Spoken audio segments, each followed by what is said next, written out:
This is Luis Morales again with Drill Team Dynamics. And before I get into step 6 of what are the necessary steps to build a successful drill team, I want to remind you guys to make sure to use code DTD Summer 20 at checkout from the Glendale Parade store in order to get 10% of your next Glendale purchase. Now let's get on to step 6. Step 6 is a very important one, just like the other ones. This step is all about getting ready for your competition and getting your equipment ready. Because no matter how hard you practice or how long you practice, it can be hours, but if your equipment is not ready and your uniform is not ready, it's not going to translate into the score sheets, and it's not going to help you win, because your equipment and the way you dress yourself with your uniform are very important in order to get the other points that you're trying to aim. The practice is going to get you the unity with your teammates and getting the movements correctly, but then there's an aspect of making sure your equipment is good and making sure that it's ready for competition.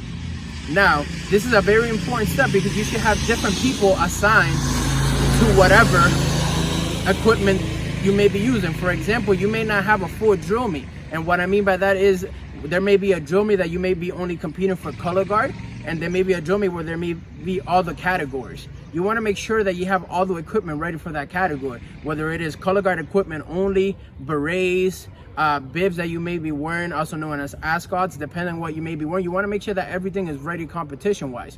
And it's very important not to be running around last minute.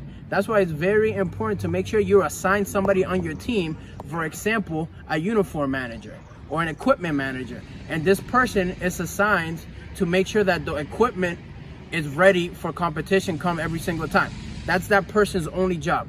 That person to make sure that all the berets are in the container they're supposed to be, all the ropes are in the containers they're supposed to be, the flags for the color guard are ironed or steamed, and they're ready for competition the next day. So when you're doing color guard and you uncase them, they don't look all wrinkly. And making sure that you guys have the harnesses, the correct ones that you're gonna use. And if you're an arm team and you're doing color guard, having the distinction for the rifles, because obviously the rifles that you may be competing with arm regulation may not be the same ones that you may competing for color guard. So making sure that your equipment is set up the right way, it's very organized, it's gonna take your team to another step further, because it's not just about practicing and being good, but the way you prepare your uniform, the way you prepare your equipment, and how clean and neat you are with all those accessories, it's gonna translate, and all of that is gonna mold together into building you guys to be a better team.